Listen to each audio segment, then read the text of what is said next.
Atención Mindfactors, porque el titular del episodio de hoy es un poquito clickbaiter, Sergio. Esto de que nos comemos una tarjeta de crédito a la semana, es real no es, porque no le pegamos bocados a la tarjeta, pero ¿no es un poquito así para llamar la atención? ¿O es de verdad? Hay un estudio que lo teoriza. Ahora ¿Ah, sí? Profundizaremos y comentaremos. Sí. Por desgracia, no es para llamar la atención. Parece ser que es cierto. ¿Ah? Bueno, pues ya ves las cosas raras que comemos, Espinosa. Está el mundo loco, ¿eh? Está la cosa fatal. Sí, pues hoy hablamos de eso en Mindfacts. Gente que está fatal hablando de cosas que están peor todavía. Buscamos los límites de la ciencia, el futuro de la tecnología, el alcance de la mente humana. Esto es Mindfacts. Bienvenidos a Mindfacts, donde cada semana buscamos los límites de la ciencia, de la tecnología y de las cosas raras que hacemos en este siglo XXI.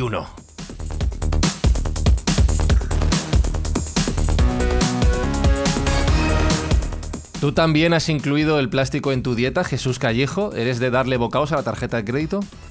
Bueno, no me tentéis, porque al final, si eso produce beneficios, pues veríamos a ver. Ya sabes que siempre es una cuestión de dosis, ¿eh? Cualquier elemento, sabes que hay elementos que te curan o te matan en función de la proporción y de la dosis. Así que de momento no está en mi dieta.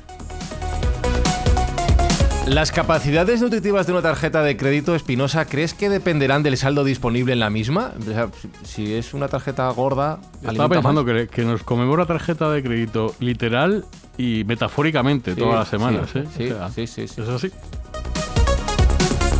Este es el mundo que tenemos en la actualidad, Sergio Cordero, un mundo lleno de absurdeces y de cositas no muy buenas que intentamos ayudar a resolver cada semana desde aquí, desde Mindfacts. Bueno, ya sabéis que nosotros somos una máquina de hacer el bien y ahora estamos triplicando esfuerzo. Por una parte vamos a hacer nuestra buena acción clásica de regalos a niños en Navidades.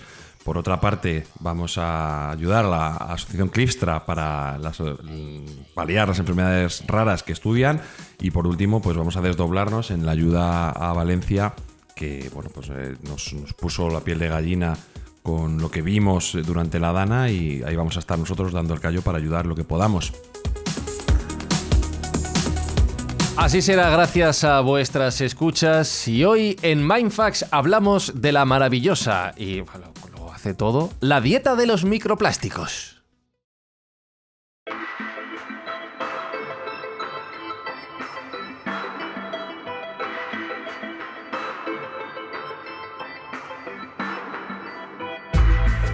Que están la gente como loca, Sergio, buscando remedios milagrosos para perder peso.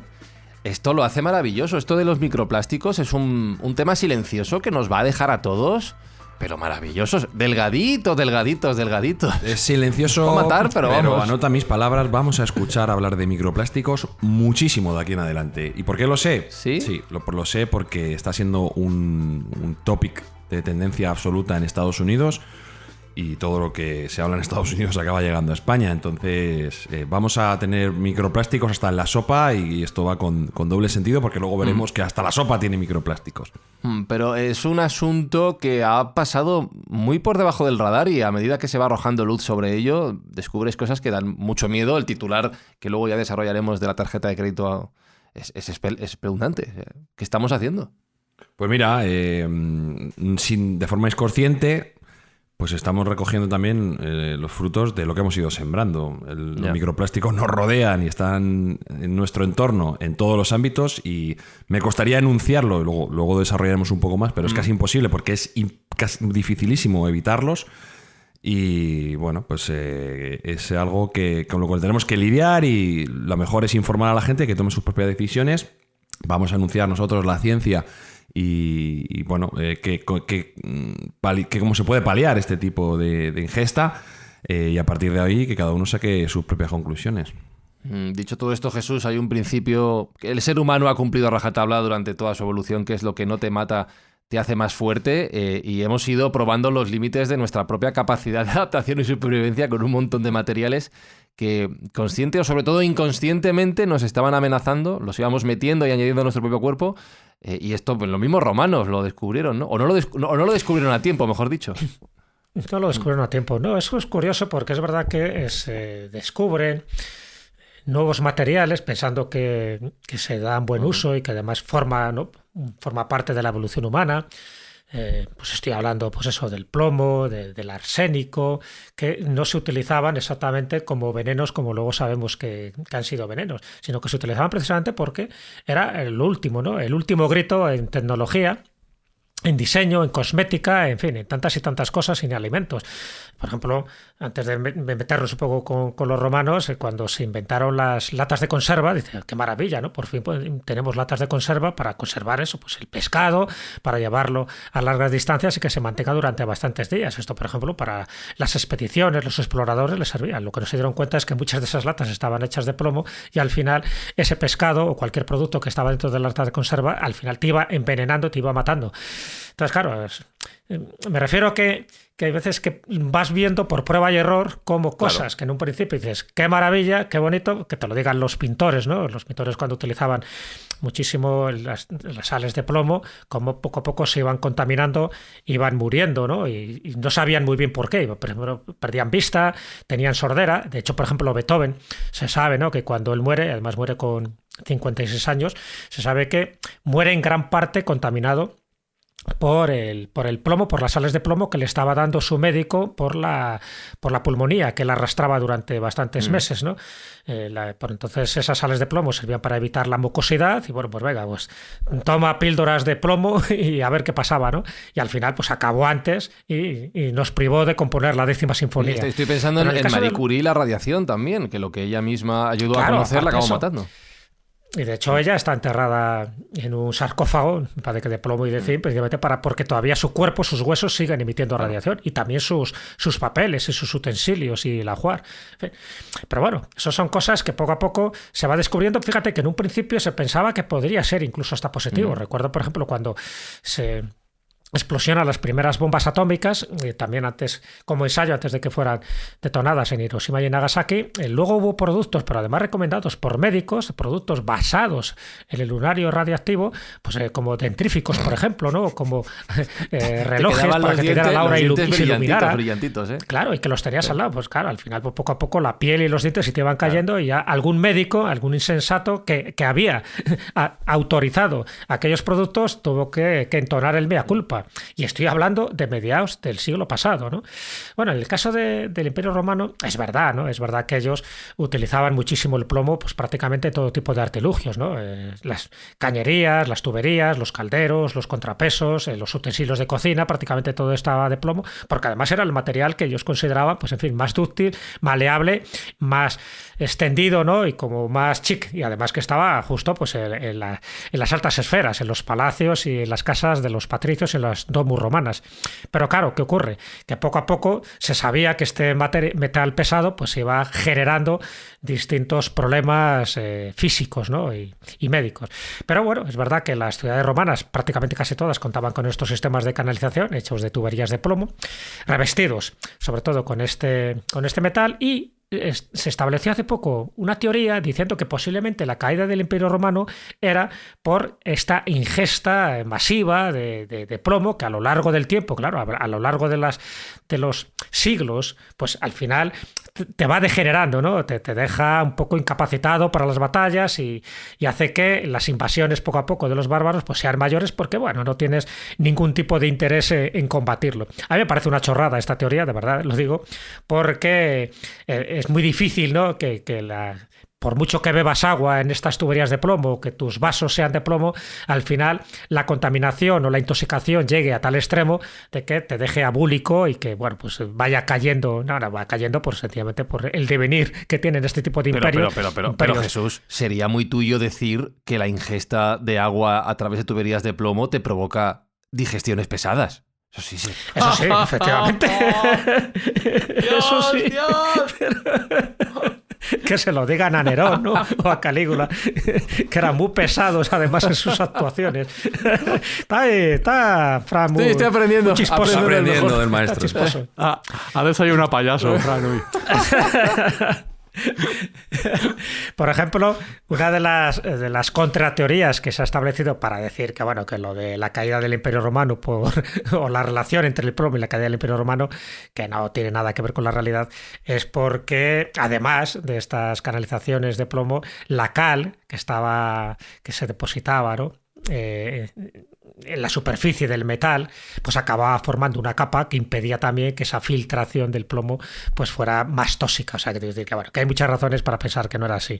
Pero sí es cierto que más de uno la palmó porque el plomo se utilizaba en la pintura, en la medicina y en la cosmética, ¿vale? Entonces, eso sí que es muy interesante un poco destacarlo, porque se estima que, por ejemplo, dentro de ese mundo romano, entre el 50 y el 60% del plomo se ingería por el vino, por un tipo de vino que ellos tomaban. No el vino exactamente, sino, bueno, lo llamaban sapa. Entonces, para que el vino fuera un poco más dulce, ¿sabes? Lo que hacían es que echaban un líquido, ¿sabes?, para endulzarlo, y también incluso en las salsas, que se elaboraba hirviendo zumo de uva, pero se elaboraba hirviendo zumo de uva en estos calderos de plomo, con lo cual cuando tú lo echabas, pues sí que al final esa ingesta era complicada. Pero bueno, el sapa o este vino de romano tampoco lo bebían tantos, pero sí, es cierto que poco a poco se iba deteriorando un poco la salud de esta gente. Pero aquí entra un poco la clave, ¿no? Digo, el plomo, utilizado también en cosmético, sí que ha dado muchísimos problemas, pero también el arsénico, ¿no? Fíjate que el arsénico dice, bueno, esto es un veneno, ¿no?, de toda la vida, ¿cómo puede ser que el arsénico se utilizara? Pues se utilizaba en cosmético precisamente para dar palidez en los rostros. Y no solo el arsénico, ¿no? También el mercurio, el amoníaco, en fin, el plomo competían con el arsénico en los tocadores, porque incluso las sombras de ojos, ¿no?, se utilizaba también el mercurio y el plomo. La sombra te la dejaría bien, eso. No, te la dejaba bien. Cremas, en jabones, en pastillas, muchos productos cosméticos incorporaban el arsénico. Por eso, porque prometían una piel blanca. Bueno, pues fíjate, se usaban parasoles, se usaban guantes, porque las damas de alcurnia, sobre todo estoy hablando del siglo XIX, pues oye, esa palidez te daba como una mayor prestancia o mayor atractivo. Ni una arruga. Y bueno, efectivamente, al final pues acababas como acababas. De hecho, hubo bastantes intoxicaciones y en algunos casos asesinatos deliberados, por ejemplo con amantes de reyes franceses, donde el mercurio, el arsénico, pues era uno de los sistemas utilizados, pero claro, camuflado como una medicina, ¿no?, como un cosmético. Bueno, usa esto, que esto te va a venir muy bien para la piel. Y poco a poco era un envenenamiento que al final, cuando moría, dice, oye, se ha muerto porque le ha dado un síncope o le ha dado el cólico miserere, pero al final era contaminación masiva. Y esto también le ocurrió a Tycho Brahe, uno de los grandes astrónomos que hubo, donde, en fin, se encontraron bastantes cantidades de arsénico, y al que le acusaron fue a Kepler, a Johannes Kepler, porque es el que heredó todos los utensilios y todos los instrumentos ópticos de Tycho Brahe. Entonces, al final se sabe, Kepler no tenía ningún motivo para asesinarle, pero corrió todo un rumor en aquella época de que cómo murió de una forma tan súbita este hombre, y era por un envenenamiento. Bueno, pues no era así, pero es cierto que luego se han encontrado, por ejemplo, en el cabello, por suerte tenemos esas posibilidades con el sincrotrón y con los análisis, ¿no?, biológicos y químicos del cabello, pues a ver si tenía sustancias nocivas. Por ejemplo, en el cabello de Napoleón sí que se descubrió también arsénico, pero se sabe que murió de un cáncer gástrico. Pero eso no quita para que algún tipo de medicina que él ingería tuviera también arsénico.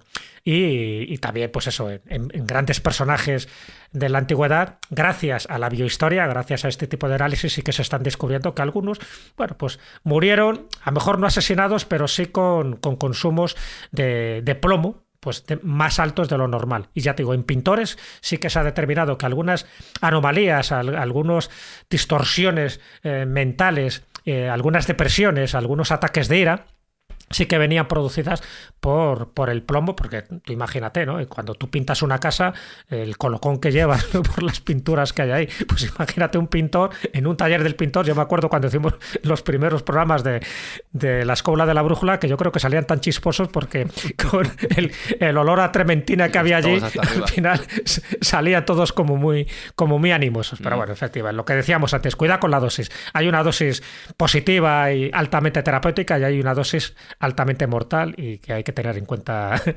las cantidades. La medicina no deja de ser la dispensación de venenos en las dosis correctas para que no sean nocivos, sino que sean positivos para el paciente que las recibe. Y en ese sentido, claro, se han cometido muchos errores, bien por desconocimiento, bien por dar las dosis incorrectas, y ya no solo con el plomo, hay muchas más sustancias, como decías, que se han utilizado, que ahora alucinaríamos en la actualidad con las cosas que daban los médicos. No, está claro. Es que, claro, si te lo recomienda un médico, imagínate, pues dices, hombre, pues será verdad, ¿no? ¿Por qué va a ser una sustancia totalmente dañina? Entonces es cierto que con el arsénico pasaba eso, y de hecho es el rey de los venenos, ¿no? Porque, en fin, es algo que cuando fue aislado, además dicen que fue aislado pues ni más ni menos por Alberto Magno, en fin, uno de las grandes luminarias y mentes privilegiadas del siglo XIII, pues se empezó a utilizarlo, pues eso, primero como algo que servía, ¿no? Incluso para alargar la salud. Yo recuerdo, por ejemplo, el caso de Qin Shi Huangdi, por ejemplo, el famoso emperador chino, que él iba buscando ni más ni menos que la fuente de la eterna juventud. Él no quería morir, ¿no? Como sus súbditos, y eso pues hizo que estuviera recorriendo muchísimos lugares, incluso le recomendaron que fuera a las Islas de los Inmortales, unas islas que estaban al este de China, buscando precisamente eso. Entonces no lo encontró, al final murió, pero le daban, y por ejemplo, también la ingesta de oro. O sea, de oro. Se pensaba que el oro, como sustancia de los dioses, si tú lo mezclabas con algún tipo de alimento, pues eso te daba salud. El mercurio también se pensaba que te alargaba la salud y se utilizó muchísimo, por ejemplo, para la sífilis, ¿no? De hecho, Iván IV el Terrible muere precisamente porque tenía sífilis y por la ingesta de mercurio. Pero en el caso de Qin Shi Huang, ya sabéis que cuando se encuentra la famosa tumba en el año 1974, que todavía está por ver cuándo la van a abrir, bueno, pues todas las crónicas, sobre todo de la dinastía Han, están hablando de que hizo una reproducción de la tierra, por lo menos de su mundo conocido, de los ríos, tanto del Yangtze como del río Amarillo, y todo con mercurio. Entonces sí que se ha comprobado que hay una radiación ahí de mercurio tremebunda, porque cuando por fin se escabe, aparte de las trampas, ¿no? De las ballestas que te van a disparar, en fin, como las películas de Indiana Jones, para llegar un poco a la tumba de Qin Shi Huang. Pero dice que todo está un poco basado en el mercurio, porque por entonces se consideraba como un material, claro, en fin, que en estado natural esté el líquido, pues qué fabuloso. Y el que entre allí, cuando por fin se pueda abrir la tumba de este gran emperador amarillo, pues puedes correr un peligro tremendo por la toxicidad que puede haberse almacenado a lo largo de estos siglos. Ten en cuenta que él muere en el siglo III a.C., a lo largo de todos estos siglos. Entonces, bueno, que lo tengamos en cuenta. Yo creo que los chinos lo saben muy bien, esto lo conoce muy bien Sergio, y cuando tú reproduces, en fin, todas las vías fluviales, y que incluso pues en determinados sitios sabes que hay venenos específicos para los saqueadores de tumbas, porque también él tenía ese miedo, ¿no? De que si había un saqueador, por lo menos que también muriera, que es lo que hicieron los egipcios y lo que han hecho también los chinos. Pero el mercurio es una de las, como ves, en este caso, para reproducir el mundo, pero también como medicina, y en otros casos como un veneno totalmente eficaz, que entonces, como no había autopsias, tampoco conocías muy bien por qué moría la gente, porque sabes que abrir el cadáver de una persona estaba prohibido, tanto por el Islam como por los judíos como por los cristianos, y eso también impedía saber al final la causa final de la defunción de un personaje histórico. Claro, aquí el presentismo Espinosa nos juega malas pasadas, nos creemos muy listos, los de ahora, y nos dicen, claro, es que los romanos bebían agua con tuberías de plomo, y decimos, pues claro, pues así les fue, qué burrada. Pero estaba pensando, ¿sabes lo que nos diría un romano de la época, si nos viera ahora, en la actualidad, cómo nos manejamos nosotros? ¿Sabes lo que nos diría? No sé si preguntar. Te lo digo después de la música. Después de la música.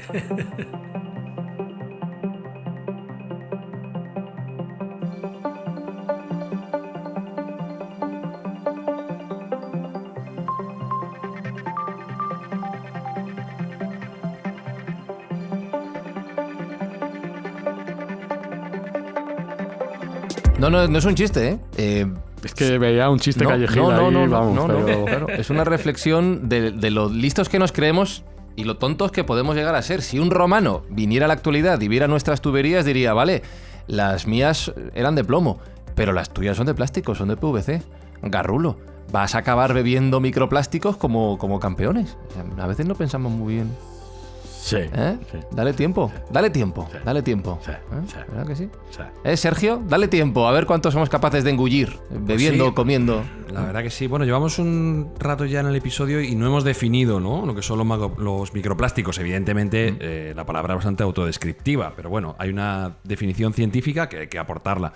Microplásticos son aquellos plásticos que están entre una micra y 5 milímetros, ¿vale? Hay un rango amplio.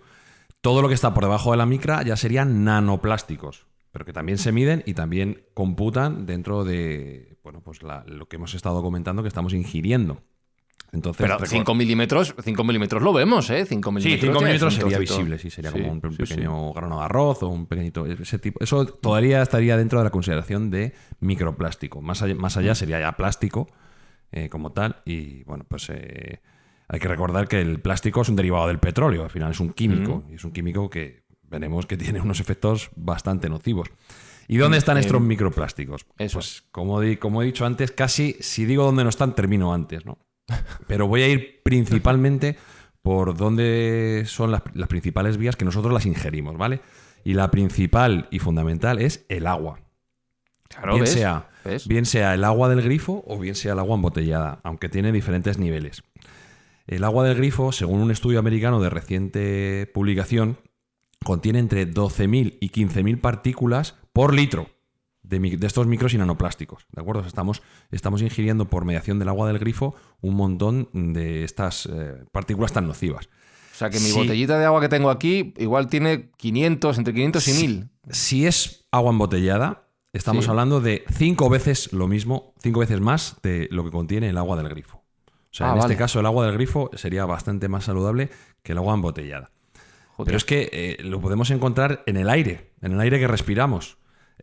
Por la degradación de nuestras suelas de los zapatos, por la degradación de los neumáticos, dentro de cualquier vehículo, este olor a coche nuevo, pues eso están emitiendo microplásticos en todo momento. En nuestros alimentos, en el pescado, en el marisco, en la ropa que vestimos, en las fibras sintéticas, el poliéster, los tintes, todo eso está emitiendo en todo momento, está emitiendo microplásticos. Incluso en la sal marina. Porque claro, recordemos que la sal viene del mar, la mayoría de ella. Entonces, dentro de la sal que consumimos, sal de mesa que consumimos, al microscopio se pueden percibir esas partículas de microplásticos. Microplásticos que nosotros hemos puesto ahí, no los ha puesto nadie. Estamos recogiendo los frutos de nuestra propia necedad. Entonces, como digo, casi imposible evitarlos, están en todo momento. Y el claim de este episodio diciendo que estamos consumiendo una tarjeta de crédito a la semana viene de un estudio americano que viene a decir que toda la suma de los microplásticos y nanoplásticos que estamos consumiendo serían y se podrían cuantificar entre 5 y 10 gramos de plástico a la semana, lo que sería el equivalente más o menos al plástico que contiene una tarjeta de crédito. Entonces, por suerte... Me está dando un asco escuchar todo esto, de verdad. O sea, me está dando un repelús. Pues es así. Por suerte, una gran parte del plástico se excreta. Nuestro cuerpo es un buen filtrante y es capaz de deshacerse de aquellos productos que le son extraños. Pero hay una parte que no. Una parte que se queda dentro de nuestro organismo. Y esto, lo peor de todo, es que está siendo refrendado con diferentes autopsias que se están realizando. Se están encontrando microplásticos en el cerebro de aquellos muertos. En un 80% de los casos en Estados Unidos hay presencia de microplásticos y en algunos casos hasta una cucharada de café de microplástico en el cerebro.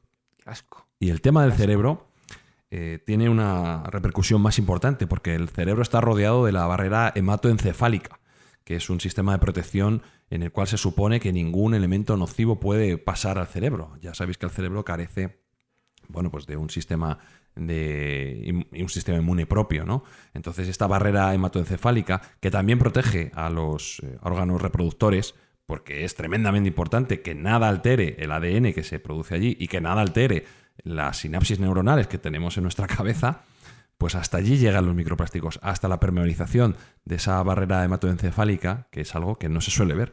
Pues estamos apreciando este tipo de productos en lo más íntimo de nuestro ser. Y como podéis imaginar, pues no es nada bueno. No es nada bueno. Está en el ambiente, y nunca mejor dicho, y nos está haciendo un daño hormonal tremendo, porque estos productos son disruptores endocrinos. Lo que hacen es el cuerpo humano los confunde con hormonas y se hacen pasar por estrógenos, o podría interpretarlos el cuerpo humano como estrógenos, y por un procedimiento que se llama aromatización, pues lo que está haciendo es un caos a nivel hormonal que nos está trayendo enfermedades de múltiples ámbitos, cefaleas, cansancio, problemas reproductivos, incluso impotencia sexual en algunos ámbitos, porque, como digo, este formato de aromatización hace pensar al cuerpo humano que tenemos más estrógenos de los que tenemos en el cuerpo, y eso pues crea una cascada hormonal negativa que nos está llevando a un montón de enfermedades que en principio no tienen explicación clara. Espi, ¿no sientes tú un malestar ahora mismo con todo esto? O sea, me está dando un mal rollo esto. Se me sabe la boca a plástico. Ya. O sea, Sí, no sé. como en la garganta, lo noto ahí. ¿Tú estás bien, Jesús? ¿Todo bien? Sí, solo nos falta un poco esa risa sardónica, que ya sabéis que es el nombre que se da precisamente pues, a aquellos que ingerían un tipo de planta, que era el sardo, y sardo es porque es en Cerdeña donde se daba. Entonces la gente que se quedaba con esa risa sardónica era por la ingesta de una planta bastante tóxica. Así que así nos hemos quedado. Aquí mi botellita de agua, le iba a dar un trago, Sergio, pero es que ahora ya me da cosita. A mí también me está podemos... pasando. Yo desde que llevo estudiando este tema miro todo con unos ojos bastante negativos. Tanto es así que tengo una anécdota en casa. Hace poco descubrí una traición por parte de mi pareja, que estaba cortando el pan en una tabla de plástico, y eso conllevó una bronca instantánea de no, plástico no, por favor, que sea de madera. Y ya empiezo a mirar todo con ojos muy sospechosos, efectivamente. Y si es que en realidad lo ves en todos los sitios. Claro. Todo lo que envuelve nuestra comida, los contenedores de la propia comida, los tuppers, esto que llamamos tuppers, las botellas de agua, por supuesto, las botellas de refresco, todo lleva plástico. Es que nos rodea, nos permea, penetra en nosotros. Es algo que es muy, muy difícil evitar. Ahora contaremos algunas técnicas. Las islas, ¿no? Esas islas gigantescas de plástico que hay ahora, madre mía. Que además están contaminando un montón, y que muchos de los peces y de los pájaros que se asientan en esas islas de plástico, pues evidentemente se contaminan, y esa contaminación es la que luego va a llegar al ser humano, ¿no? Por distintas vías. O sea, que es cierto que algo que parecía que era también pues, el invento del siglo, como diciendo, mira, por fin tenemos aquí cosas desechables y que no contamina. Pues sí que contaminaba, pero siempre pasa lo mismo, ¿no? Primero nos dan una versión totalmente diferente a la que luego ocurre. Entonces la pregunta es si realmente ya lo sabían de entrada que esto iba a ocurrir, pero se lo callan, porque evidentemente hay muchos beneficios económicos, ¿no? Que la gente consumiera plástico, de usar y tirar, a sabiendas de que esto a la larga iba a contaminar. Pero yo creo que muchas veces lo que se busca son beneficios inmediatos, y dice, bueno, ya el siguiente que venga que lo arregle. La pregunta que tengo yo es, ¿qué hacemos? Llegados a este punto, Sergio, ¿qué posibilidades tenemos de corregir el problema y de buscar alternativas, si es que las hay? Bueno, a ver, podemos reaccionar y tenemos diferentes soluciones. La principal sería evitar en la medida de lo posible el consumo de estos plásticos, con algunas técnicas que son sencillas, como por ejemplo acabo de decir, pues evitar las tablas de plástico donde se corta y se generan microcuñas y micropartículas de plástico. O, por ejemplo, una de las más eficientes, que sería la utilización de filtros en el agua, filtros de osmosis inversa, que adivina quién, después de leer esto, alguien se ha comprado uno pendiente de instalar todavía, pero adivina quién de este grupo lo tiene ya en casa. Yo tengo uno también. Tengo uno, no sabía que servía para esto, así que voy a utilizarlo más. Pues mira, el filtro... también dicen que hay teorías que dicen que contamina mucho también, con lo cual nunca sabes si estás... No lo sé. Parece ser que los sistemas de filtrado domésticos que se incorporan debajo del fregadero y que tienen diferentes etapas, así como remineralización de la propia agua, sería la barrera principal para evitar la mayoría de estos microplásticos que estamos ingiriendo, porque, como digo, gran parte viene a través de este agua. Pero es que también la respiramos. Entonces, pues habría que utilizar filtros de aire para, en la medida de lo posible, también ir quitando del ambiente pues este tipo de partículas nocivas. Y como especie, desde luego que tenemos una capacidad que es no emitirlo, ¿sabes? Pero como bien ha dicho Jesús, económicamente la producción de plástico ya es tan masiva y tan barata que cambiar eso es tremendamente difícil. Entonces, pues estamos intentando paliar en algunos ámbitos la emisión de estos plásticos. Hay que decir que los plásticos llegan al mar a través de los ríos. Nosotros los estamos vertiendo intencionadamente a los ríos porque suele ser una forma barata y sencilla de quitarnos de en medio estos plásticos, y pues a través de los ríos llegan al mar, creando esas islas que hemos visto en algunas fotos y algunos documentales con unos tamaños absurdos. Gracias a algunos seres humanos, pues se está intentando paliar este tipo de emisiones, y hay una ONG que se llama The Ocean Cleanup, que utiliza una combinación de tecnología y estrategias para interceptar y eliminar este plástico antes de que llegue a los océanos, y así como para recolectarlo donde ya se ha acumulado. Y Esta es una ONG que es holandesa y Deus Ex Cleanup estima que el 80% de los residuos de plástico provienen de alrededor de 1000 ríos, ¿vale? De todo el mundo. Y para enfrentar esta basura ellos han creado un sistema que se llama el interceptor, que lo que vienen a ser son sistemas de recolección flotantes que se colocan en el flujo del río y tienen unas barreras que dirigen los plásticos pues, hacia el propio interceptor, y una cinta transportadora luego los recoge y los coloca en contenedores. Una vez llenos pues se vacían. Estos interceptores funcionan con energía solar, con lo cual bueno, pues, no tienen problemas energéticos, están diseñados para operar en el río sin afectar la vida marina o al propio transporte. Y actualmente ya están operativos en diferentes ríos del mundo, en países de Asia y América Latina, y han logrado capturar un montón de toneladas de plástico que de otro modo habrían acabado en el mar. Asimismo, también se ha empezado a trabajar en el gran parche de basura del Pacífico, lo que hemos comentado antes, utilizando barreras flotantes que agrupan y recolectan estos plásticos, que son unas barreras en forma de U invertida, que se impulsan por el viento y las olas, de tal modo que se mueven un poco más rápido que el plástico y permite que el plástico se capture en este área. Lo que pasa es que estamos, para disolver la mierda del mar, con perdón, estamos lanzando más mierda al mar. Esto no acaba bien. Bueno, lo que estamos haciendo no es lanzar mierda, es intentar limpiarlo de algún modo, porque si no lo hacemos así, definitivamente vamos a acabar anegados por el plástico. Hay que tener en cuenta que el plástico es muy mal biodigerible, no se asimila por la propia naturaleza, con lo cual, bueno, pues va a estar años y años allí dando vueltas, y si nosotros no lo eliminamos de nuestro entorno, pues vamos a acabar comiéndonoslo, como es el caso, y respirándolo, como es el caso.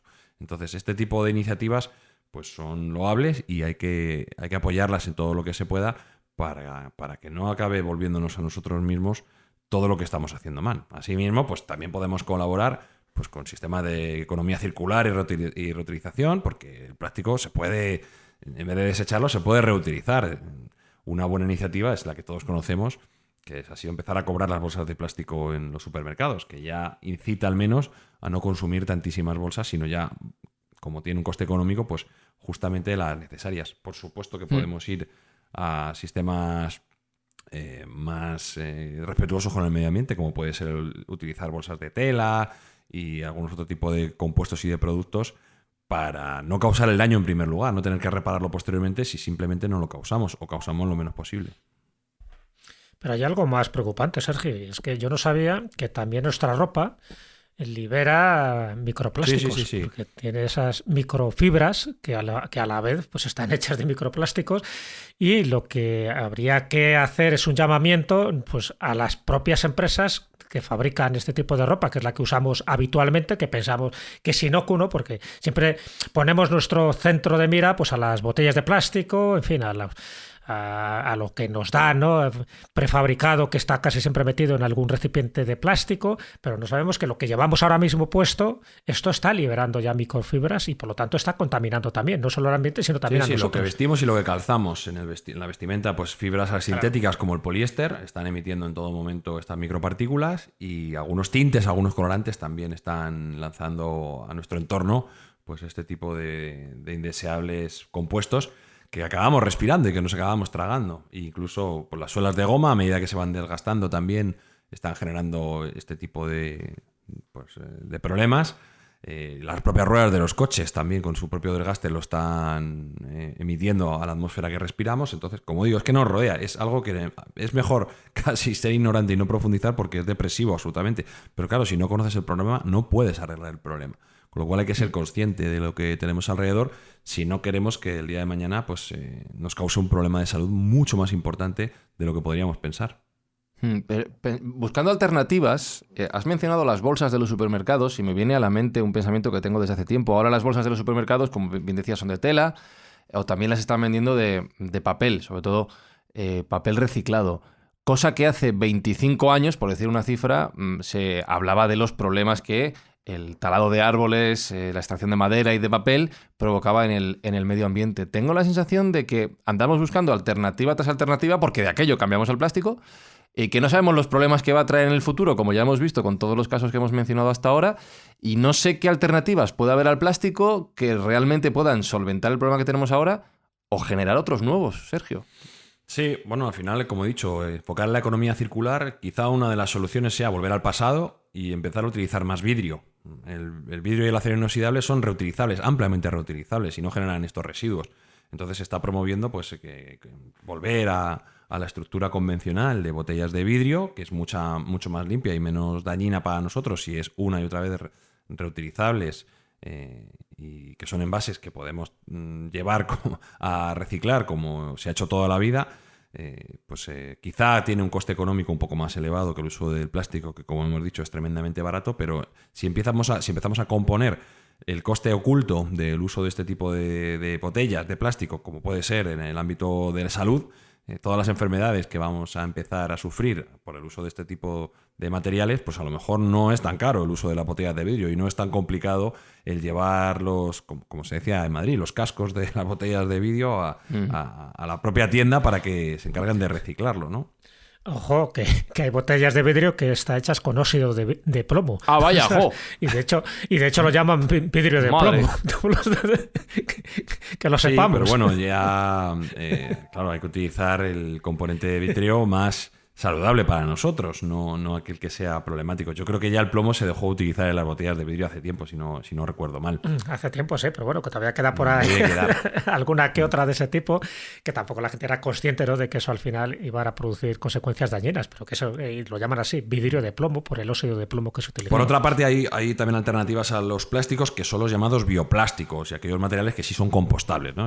Estos bioplásticos se fabrican pues a través de materiales renovables, como pueden ser el maíz, la caña de azúcar, el almidón de patata, y tienen la ventaja de ser biodegradables. Ya hay alguna bolsa en algún supermercado que te ofrecen que pone que están realizadas con este tipo de bioplásticos, que sí que parecen un poco más endebles de lo que es el plástico convencional, pero realmente la ventaja que tiene es que sí que son biocompostables y que podrían sustituir al plástico convencional en este tipo de envases, para crear un entorno mucho más asimilable por parte del propio suelo, ¿no? Que es donde al final acaban, en vertederos, en agua. Pues este tipo de materiales hechos de estos productos sí que podrían tener una bioadmisibilidad mucho mayor. Lo que parece claro es que es un problema que si queremos resolver va a tener que ser a la larga, porque eliminar el plástico de nuestra sociedad, de todo lo que has mencionado que lo utiliza, Sergio, es un reto donde va a haber que aunar muchísimas voluntades, muchísimos bolsillos, que es muy importante, como decíais antes, y concienciar a la población población mundial, de lo que se nos puede venir encima con ese titular curioso, ¿no?, de la tarjeta de crédito a la semana, que no deja de explicar muy bien lo que estamos haciendo y que da un asco tremendo, pero es que si no corregimos esto, Sergio, nos creamos un problema muy grande de cara a las próximas décadas. Pues sí, yo creo que a medida que se vayan descubriendo más efectos secundarios de la ingestión de este tipo de productos, iremos tomando conciencia. Al final, el dinero, evidentemente, es un problema esencial, la parte económica, pero claro, la parte de salud es mucho mayor. Entonces habrá que buscar alternativas y concienciar a la masa de gente que normalmente consume este tipo de productos. Que recordemos que la ventaja que tienen fundamental es que son baratos. No son buenos para el entorno, sino que simplemente económicamente son baratos y que hay determinados actores económicos que les interesa que se utilicen, ni más ni menos. No tienen una ventaja adicional. Con lo cual, bueno, pues habrá que concienciarse, habrá que hacer una pedagogía para el ser humano y darse cuenta de que lo que es barato hoy puede ser muy caro mañana, sobre todo si pues estamos hablando de que puede ser tan nocivo como crear enfermedades que antes no existían, crear problemas de impotencia, crear problemas reproductivos y de todo ámbito. Pues quizá el coste de utilizar o de no utilizar este tipo de materiales no nos lo podemos permitir. Habrá que dar una vuelta. Pero también ocurre otro factor, y es que poco a poco nos vamos haciendo inmunes a este tipo de contaminación. Esto es un proceso evolutivo del ser humano. Sabes que antes éramos, por ejemplo, intolerantes a la lactosa y poco a poco pues el cuerpo se fue haciendo a ello, ¿no? Entonces, hay determinadas alergias que ahora están surgiendo, pero también hay como determinados procesos un poco que generan nuestro propio cuerpo, también evidentemente a la larga, ¿no?, para evitar o protegernos de este tipo de contaminación, porque si no, claro, por lo que estamos hablando de los microplásticos, pero si hablamos, en fin, de la carne, del pescado contaminado y tal, al final tendríamos que estar muriendo prácticamente cada día, ¿no? Y sin embargo no ocurre porque creo, y esto se han hecho varios estudios médicos, que nuestro propio cuerpo va generando pequeños escudos protectores hacia todo este tipo de venenos. Lo cual, no sé si es bueno o malo, pero bueno, eso también hace que nuestra esperanza de vida no se acorte por culpa de este tipo de contaminación, tanto en alimentos como atmosférica. Digo, es una posibilidad. Sí, el problema es que como no son bioasimilables, una fracción de estos plásticos, porque es verdad que, como he dicho antes, el cuerpo humano por vía del sudor y por vía del hígado excreta y filtra aquellos productos que son nocivos para nosotros. Pero hay una pequeña fracción, como puede ser el bisfenol A, que además se puso en su momento muy en la picota porque se utilizaba en algunas latas, que en este caso no eran de plástico, sino el recubrimiento que tenían algunas latas de comida, como algunas sopas, etcétera, estaban presentes el bisfenol A, que es un producto que se sabe que no es bioasimilable. O sea, ese sí que no podemos ni siquiera secretarlo, que simplemente se va acumulando en nuestro organismo y que puede causar pues males mayores. De hecho, se está empezando a pensar que algunas de las demencias que estamos empezando a sufrir podrían ser debidos a esta acumulación de estos microplásticos en el cerebro, y que en otro ámbito como puede ser el aparato reproductivo, también se piensa que puede ser debido a la acumulación de estos productos tanto en los testículos como en los ovarios de las mujeres, porque son sitios donde se han encontrado, pese a contar con las barreras fisiológicas más eficientes, como digo, que son estas barreras hemáticas, ¿no? Entonces, no se está empezando a ver el problema hasta que hagamos estudios mucho más sesudos y, claro, a medida que vayamos conociendo más y más, pues nos iremos concienciando y tendremos que poner solución a este asunto. Entonces, bueno, pues estamos al inicio de este debate. Mientras tanto, Espi, tengo un problema. Me están entrando ganas de ayunar después de escuchar todo esto, de no comer y de no beber, pero a la vez... Que si ayunas te mueres. Ya, es que a la vez me está entrando hambre. Es peor. Entonces... Claro, es peor. Tengo... Comer microplástico, sí, es mejor comer que no comer. Mejor comer mi propio... Y beber. Pues entonces Sí, ya tío. está. Pues entonces no sé para qué hemos hecho este programa. Ya está. Pues ala, a comer microplástico. No partas el pan en la tabla de plástico. Nada, eso sí. comeré madera. Perfecto. Vale. Pues nada. A por ello. Vamos.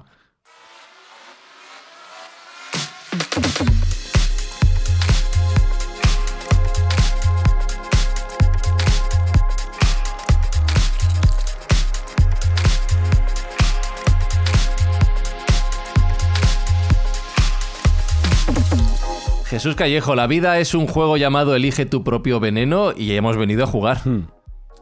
Hemos venido a jugar. Está claro que si tuviéramos una vida totalmente sana, imagínate que pudiéramos ir a un lugar donde pudiéramos respirar oxígeno puro, beber un agua pura, comer alimentos puros, yo creo que no durábamos una semana. Y aunque durásemos, Alberto Espinosa, yo creo que sería hasta aburrido. Todo tan perfecto. Total, ya. ¿Qué más da, tío? El CO2, el plomo del ambiente, el plástico.